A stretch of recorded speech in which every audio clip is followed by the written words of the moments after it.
What's up, everybody? Welcome to another Sunday night stream, Homestead from scratch. It's myself and Logan Hyde tonight, coming at you from the World Wide Web. So, Logan, what's been going on, man? You've got some big changes that been going through lately. If you want to talk about that, or maybe we just catch up on a little bit. Yeah. Well, and I got a lot of big stuff going on right now with animals and everything. I was just thinking right now. You said World Wide Web, and I was like, does that technically make us old? 'Cause, I mean, do any young people nowadays know that that's what www dot stands for? World Wide Web. Like, is that going to be like, oh, we're the old geezers now because we know what that means? I guess so, man. I still feel like I'm 20, but I'm getting close to 40 now. So, well, that's like the other day I was just talking about some people, and I was like, oh yeah, they're like 20 years older than I am, and I'm like, wait a minute, they're 5 years older than I am. Because it just seems like I'm still supposed to be, early 20s, but. Yeah, big stuff going on right now. I know you've got some big changes going on with your chickens and everything, and we've got the black soldier fly larvae are in production right now, and so we're super fired up about that. I'm doing this year. I'm going to continue to do the coffee grounds and use them to process animal waste, and especially like when we do animal processing, to use all the offal and stuff, whatever we don't give to the pigs, because the pigs can only eat so much at one time. Going to be doing that. And then I've been growing a lot of Azolla, and I'm about to start experimenting with feeding the black soldier fly larva Azolla. Now, what is Azolla? Tell me about that. It's an aquatic fern, and it's a floating plant. It's kind of like duckweed. It doubles itself in ideal conditions about every 48 hours. And so now that's in ideal conditions, of course. So, you might see it double every 4 days. But still, you think about if you have a large enough system, that's a lot of plant. My ducks eat it. They don't like it as much as they do the water hyacinth, but they still eat it just fine. And that's why I'm looking at doing the Azolla. I want to say it runs somewhere around like 20% protein. And so it's plenty high enough in protein to be a supplemental feed for your animals. You can give some of it straight to them. And then the rest of it I'm wanting to use to feed to the black soldier fly larva, because it's also a nitrogen fixer. So I can take like dirty duck poo water and feed it like that, but it can also fix its own nitrogen from the air. So super resilient plant. You could pretty much have, a closed system. I don't think those exist just because, everything runs off of sunlight, but that's kind of what we're looking at right now. We're looking at doing some investments, and also looking to me and you's doing a deal to upgrade the cabin area, and hopefully be able to have some cool stuff going out there, and doing a little moving around, doing some wheeling and dealing, trying to get everything in place before I start making too many plans. But yeah, got some big stuff going on. Animals everywhere. We've got like over 100 meat birds right now we've got to process. Oh, really? Are you doing the raising them on pasture, or the ones that you're able to? Yeah, the waste stream, the illegal ones or whatever. We start coming out on pasture. What we've been doing with them here lately, because we don't have enough pens for them, is just keeping them up during the day, but letting them out periodically to forage grass. So that way they get the same benefits of the pasture, but we're not having to move the pens around since we are keeping them for only a short time. And it's definitely a huge step up from the grocery store, because they're not going through the processing plant and all that. So, we've got a whole bunch we've got to process this coming up week, or maybe next. But because they're eating us out of house and home now. They've gotten big. They're up. A lot of them will probably be somewhere around 2 to 3 pound carcasses. Yeah. So a lot of meat. We're talking about anywhere from maybe a couple of 100 pounds to 300 pounds of chicken. Yeah. Wow. That is a lot of chicken. My buddy I was talking to was telling me about the prices of chicken where he's at, and yeah, if you can find a way that you can make that work, that's a great deal. So yeah. How about your chicken operation right now? I know you sent me a picture. So yeah, I could show that real quick. I just posted it to X. So it's we're gonna have it's a 8-foot by 20-foot area that I've got going out there, and it's gonna be the laying hens on some deep litter. And so we were able to get from the neighbor a bunch of rough cut lumber, which I think I'd like to use as the siding inside the cabin, actually, from talking to I think it was Steven that suggested that when he came down to the cabin to check it out. And I think it would be a cool look, on the inside to make it look rustic like a cabin. We can seal it somehow, stain it and seal it or something, I think. But yeah, we had a bunch of that, and they're like 12-foot boards. So we went out there and got some old treated 4x4s and made them into stakes, and we were able to use like the high pressure hose fitting, those little hose fittings that you've seen on some of those, like as seen on TV things, where they increases the pressure. So it's kind of like a pressure washer, but it's just running off your hose. Mm-hmm. So we went out there and cut those 4x4s into kind of stakes.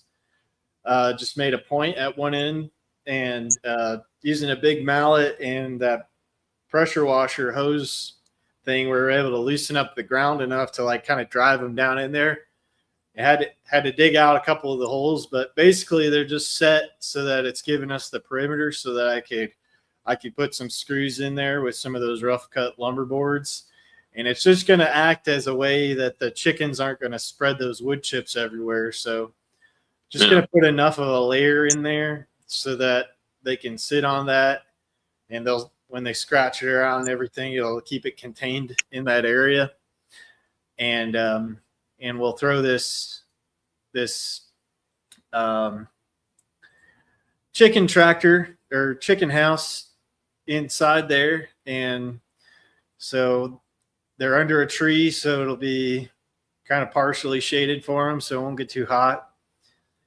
And this will be their area, and we'll put the electric netting around this on a permanent, probably maybe set up on this tree or something like that, a box for a hot to keep the electric netting hot.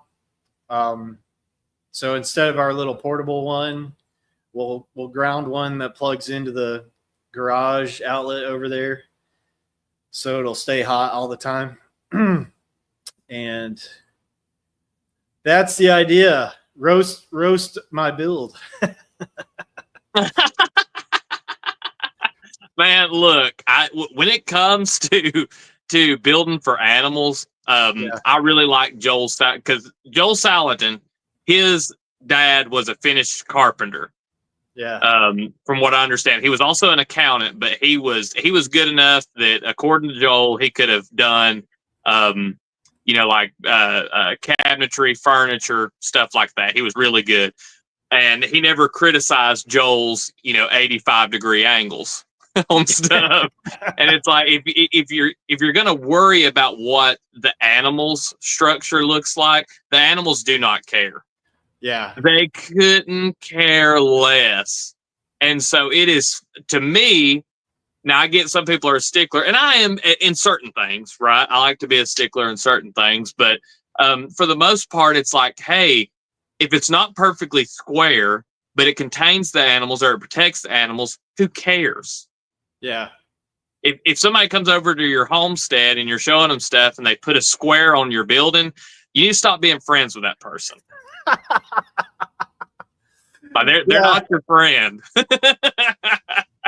So Yeah. no, it looks good to me. I like the idea that you're going to do. Now, are you going to put a roof over the whole structure? Or are you just going to have a cage basically over the area? So here we'll go back to this. So let's see if you can tell over the top of the coop here. There's all this netting. Okay, So that's the plan, is to put this plastic netting over the top of them, gotcha. so that Yeah, they'll be protected from aerial predators as well. yeah, yeah. Because Uh, now I don't know with deep bed. Now I've done deep bedding type stuff out in the open, and it uh-huh. works okay. If you get a whole lot of rain, I don't know how well and it depends on the car. So if you're doing like outside where it's going to get rained on and everything, wood shavings is probably the best. That's what I use. And you just hit me up. I know where you can get truckloads of it for free.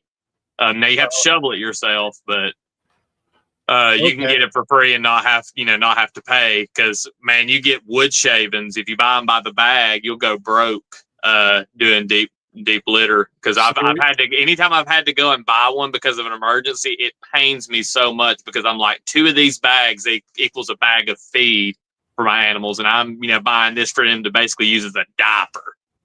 so So, would you say the wood shavings are better than the wood chips? Because this is just like random wood chips that yeah. one Oh of the no, well now Joel Salatin says to use wood chips. uh-huh. But when he says to use them, I know all of his structures that he does that deep litter method in is under Yeah. roof, and so it's staying dry under there, and I it's the see. right carbon to nitrogen ratio to compost, and the chickens with their water and their poop and everything add the correct amount of moisture.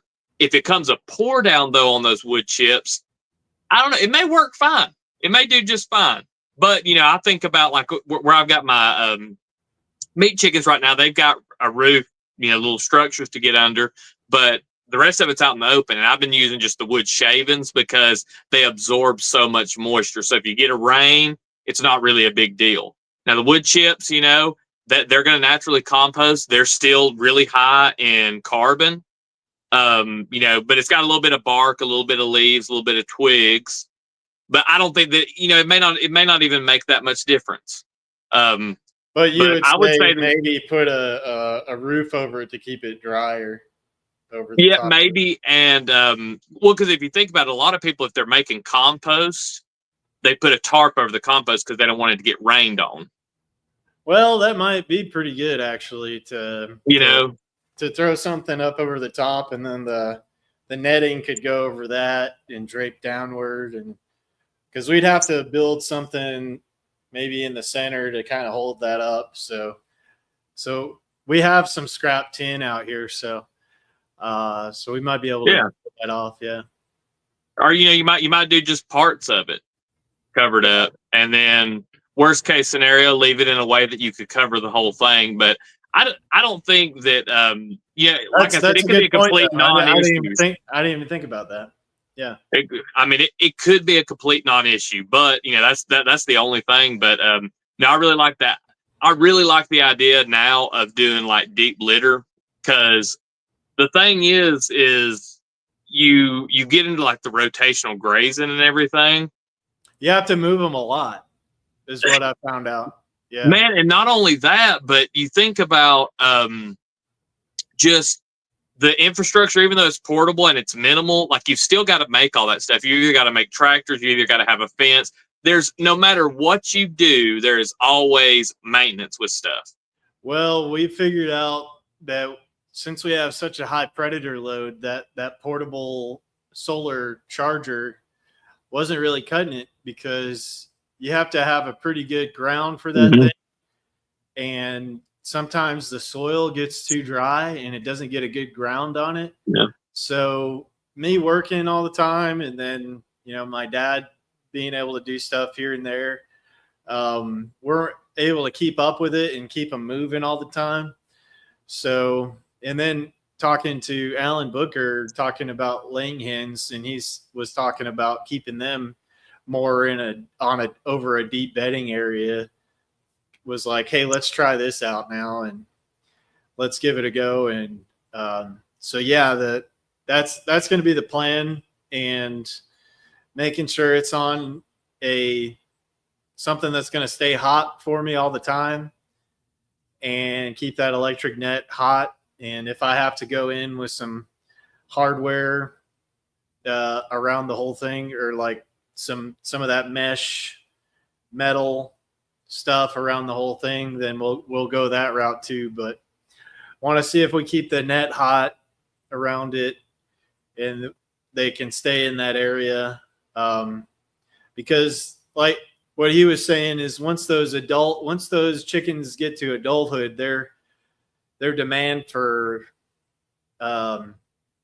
eating becomes pretty voracious. So we've kept them on an area for like, if it's over a week, they tear up the entire ground, and it's bare after that, which is found out, that's not really good for the soil, is to have bare ground, because it's going to kill your microorganisms and stuff in the soil and everything. So doing it this way, we can create some compost, and we can use that for the rest of the gardens and fruit trees and stuff around here. They'll stay in that one area and hopefully be more protected from the predators and everything, and reduce the amount of workload that we have to do for moving them around and everything. So, yeah.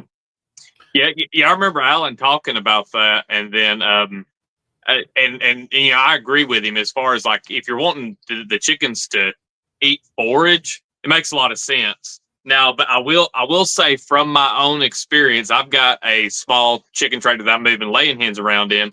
We had a little too many in there, but once we dropped down the space to where they've got about 4 to 6 square feet per bird, and you move it every day. Now you still have to move it every day, but it's all kids and it's pretty easy to move. But the way I look at it, it's not so much about cutting down their feed as it is like, oh, you don't have to clean anything. Yeah. And we go over the kind of less lush parts of the yard and move them over those areas. And the manure load's not that bad, really. And I mean, there's even been a couple of days where we'd go like, oh, whoops, we forgot to move them. And it wasn't that bad. They didn't like tear up the yard to where it was nothing. But yeah, I've done larger flocks, like 32 or so with electronet. And if you leave it, about a week, it's pretty much dirt at that point. And so, but I really like the deep litter. And then what we have planned to do with the laying hens and the pigs is to have them a stationary shelter that's deep litter, and then attached to those shelters, somewhere around anywhere from 2 to maybe even 8 paddocks, and have it to where they've got the ability to go, and every once in a while you hit, like, say, in the evenings, right? You have it to where they can go out and they can hit a little area that's pasture, and they're only allowed out there for like an hour or two, but they're allowed to eat grass. Okay. They're allowed to eat bugs. They can do all that stuff. And then you swap from 2 of those. And then the other ones, you would use them as gardens. So you could throw down stuff like wood chips, let them till it, let them, poop and add all the nitrogen. And then you plant in that. And as the season goes, you rotate them through and you don't have to do any garden work pretty much. That's a good idea. Yeah. To kind of give them, you're almost rotationally grazing the chickens. Yeah. Mm-hmm. And just, and mainly too, because if you think about it, people, that do the no-till and do all the mulching and stuff, it's like, okay, if you're going to mulch the garden, you're going to have to fertilize. You're not going to till, the wood chips in. We all know that doesn't work, but you put it down, You're going to have to weed. You're going to have to fertilize. You might have to bring in compost. Why not just do the whole deep bedding thing in place where it's going to be, and then plant on top of that? And I've experimented with that last year a good bit, of just using like the chicken bedding for gardens and just putting it on, and it did marvelous. And so that's the plan now, is just to do that, because there's too much. And then when you're done, okay, you've got very little work. The most you're going to have is the cost of your seeds. If you save your own seeds, then no cost, pretty much, except for the cost of saving the seeds. And then you go in, you put you plant everything, you come back, you don't worry about weeding it. I mean, it's just like whatever it is, it'll be. Once it's, everything comes to harvest, you figure out what grows easiest. You harvest everything you want. Anything that's got bug damage or, doesn't look quite right, you leave it in there. You turn the chickens or the pigs back in, and they clean it up for you, and you're done. That's a good idea, because then you're letting nature figure out what's the best for that area and what thrived the most, and then you're going to save those seeds, and then the chickens are going to take care of the rest of the stuff. So that's a good idea.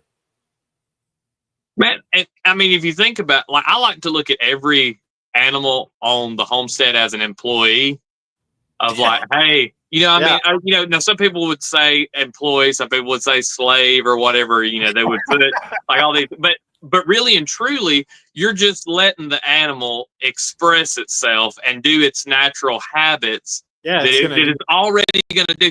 Pigs love to root. They love it. Yeah. It's like if somebody came up to me and said, hey man, how would you like it if I just fed you, took care of all your needs, and then you could just fish all day and let you do the thing that you love the most? I'd be like, well, okay. Where do I sign, man? Yeah, where do I sign on for that? But yeah, I mean, you can let I've got a lot of this from Joel Salatin. He talks about pigs. He says, tractors depreciate and pigs appreciate. And so he uses them to till stuff. And that's the way I look at it. Is it's like, hey, they can come in, they can root stuff up, they can clean the area. It's very light tillage, because now I am of the opinion that stuff does not need to be tilled like we do. Yeah, well, but at the same time, nature has disturbances. There are times where things get disturbed and the cycle, repeats itself. So it's also very important to allow nature to kind of do its thing. And if you got the pigs coming through around the areas where, they're not going to be tilling it like a garden, you can plant all kinds of perennial things around the edge of the fence that allows those microbes to have a safe haven, to where they're not having to, repopulate a huge area. It's just a small area. And a lot of them are probably going to survive because you've got so much manure and carbon. You're basically building a compost pile in there. So that's our plan. We'll be posting stuff once we've actually got some of this set in place. We're looking a little late in the year, but I am going to make some videos of our fall garden where we have the chickens, just to show kind of what it does, what kind of, and all we're going to plant, because zucchinis do great and my wife eats a ton of zucchini. We're going to plant stuff like that, maybe some pumpkins, some sunflowers, maybe a little bit of corn or something for the chickens, just some random stuff just to see how it does. Now, those are very easy things to grow. Probably some tomatoes. We might try to do some late tomatoes and just see if they produce or not, but we'll see. I got your Instagram up here to show some of the stuff. Is there anything like recently? Oh yeah, hey, yeah.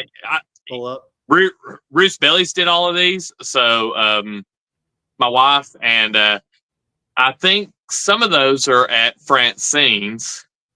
Yeah. So just see what we got there. All right.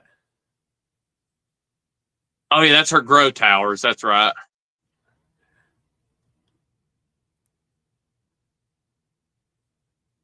Yeah. Yeah, we went up there and saw her place. Distributes evenly to tier 5. You can grow almost anything on these, but some of my favorite are lettuces, spinaches, and of course bush green beans. I like. I use chicken tacos. Oh, look at that.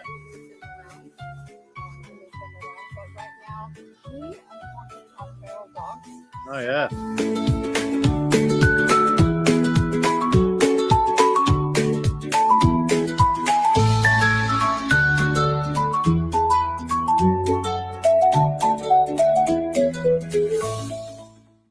Turkey action. Yeah. Everybody go check out Logan's Instagram. Yeah, it looks good because I didn't do it. Homestead _ hideaway on Instagram. Go check it out. Yeah, I remember being there one day and asking Francine if she had a bucket, and she has buckets, but there's not a single empty one around her house. So I needed an empty one. Oh, yeah, there we are with the pigs. Oh, big pig. Where's your brother over there? ¿Con quién? Con los Come on, big pig. They're going to get their brother. Well, the three biggest ones are brothers, and man, they really are like dogs. That's how you move them around. You get them to come toward the food.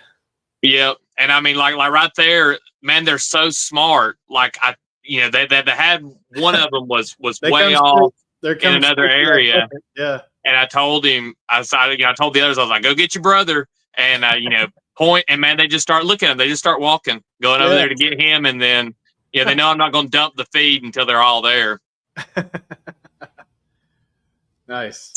So yeah, they're super easy to control as long as you have feed, and as long as there's no feed on the ground anywhere. Ah, okay. Well, you could remember that one night at the cabin, we may have mentioned it on the live. One night at the cabin, I'm down there, and then all the pigs had got out because I had them in a little mobile deal, cleaning under some fruit trees.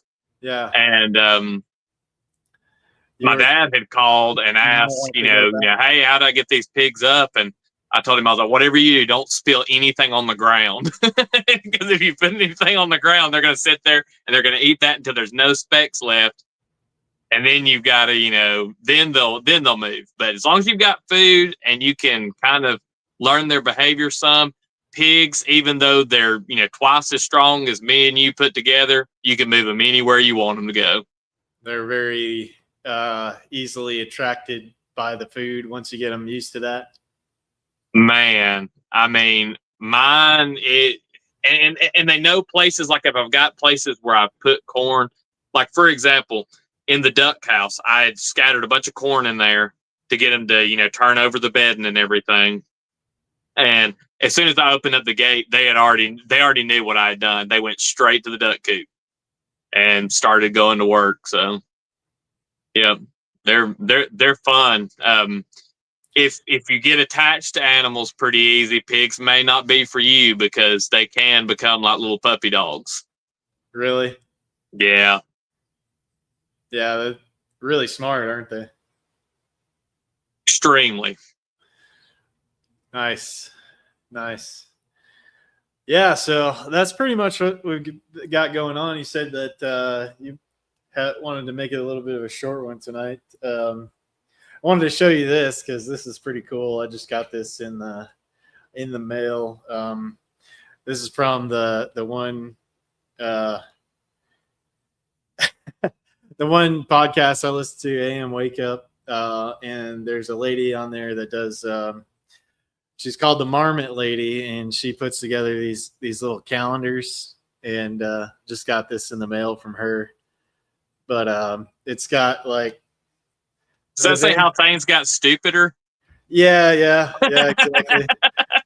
So this is, I think, January. So remember, it's got like, so it's like the joke is there's like a marmot that's, involved in all the crazy stuff that's going on. And this is like when the bird flu was going on and all the fires in California and everything. And so just wanted to show that. It's kind of a fun little calendar from this lady Marmot lady on That's there. pretty nifty.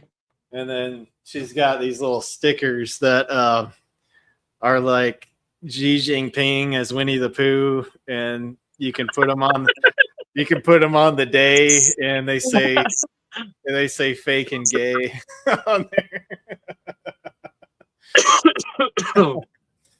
So Oh my goodness. spot your psyops. Man, and it goes back to the, people need to get out and touch grass. There's a reason why homesteading keeps getting more and more popular. People are looking for connections back to the land. It's time to start focusing more on growing your own food, loving your neighbor, spending time with your family. Yeah.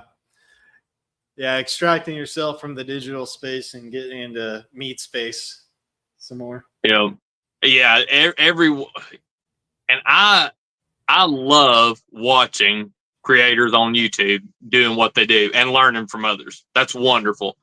Yeah. But my goodness, I think a lot of people are probably just living in the virtual space of it.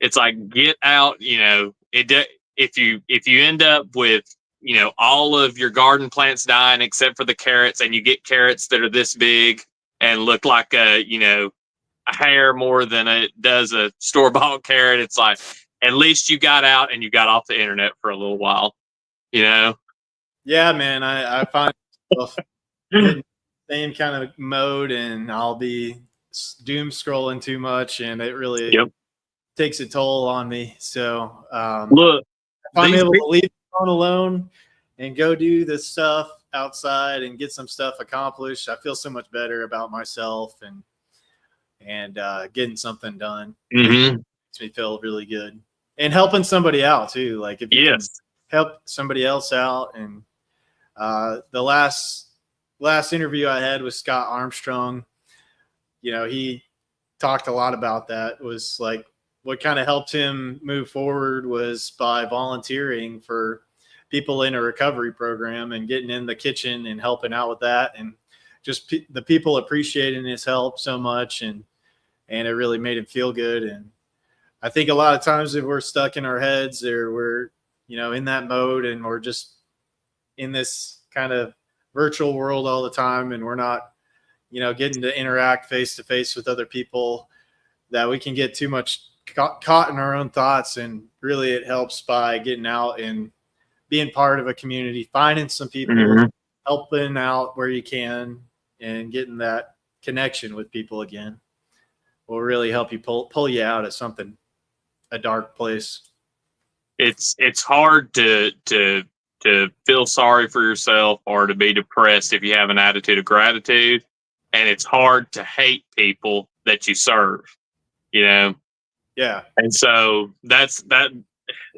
Especially in the space, I just saw a meme the other day, or it might have been today that I saw it. As much as I love to be outside and do stuff and not be on my phone, these companies, they have designed social media and things to be extremely addictive. I will catch myself scrolling through shorts and go, oh, gotta quit. But I saw one that really hit home, and it was like, I know what it was. It was your ancestors, right? And it says, well, I milked the cow, I plowed the garden, and I chopped firewood. Looks like I've done enough to survive for another 24 hours. Guess I'm going to bed. And like the guy goes off to bed or whatever, and then it shows this guy scrolling on his phone, and he's like, oh, this person has a different opinion than I do. And it's like, it's so silly to me that nowadays we allow people in Hollywood, we allow politicians, we allow influencers on social media to affect our lives in such a way as to the way that we, interact with our neighbors and stuff. Like, you do not have to agree with everything that your neighbor says or does, but it doesn't mean that you can't, form a community with them. Now, some people, and I've said it on here too, that some people just can't be reached because they're that guy sitting on the phone going, they have a different opinion than I do. Yeah. Get out and, I mean, especially like your next door neighbors, you never know. You find people all the time, and it is. I mean, get out there and connect. Touch grass. Yeah. Yeah, man. All right. Well, Logan, where can people find and follow you? You got the new Instagram, and make sure to let everybody know where people can find and follow you. I know you're on Twitter too, and you got YouTube going. I gotta let my wife take over my Twitter as well. So got Twitter, not really active on there, but I'm on YouTube, Logan, on the Hideaway Homestead channel. You can search Hideaway Homestead. And if you ever want to email me, you can email me at hideawayhomestead@gmail.com. Awesome.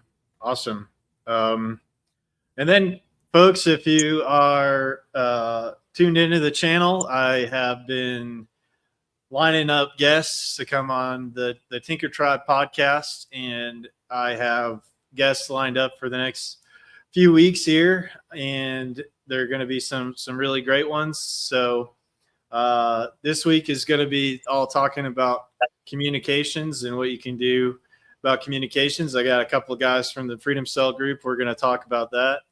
The following week, I have Sam Swanson lined up. He's got a band called Slave to Servant, and he's got a new album out. So we're going to be talking a little bit about that in his new album. And then the following week, I have Ricky Varandas lined up from the Ripple Effect podcast. So there's going to be a good lineup of guests. So tune into that and share it around. And every Sunday, we're out here chewing the fat, talking about Homestead and stuff. So come check us out for that. So appreciate everybody for tuning in, and we'll catch you guys next time. Peace.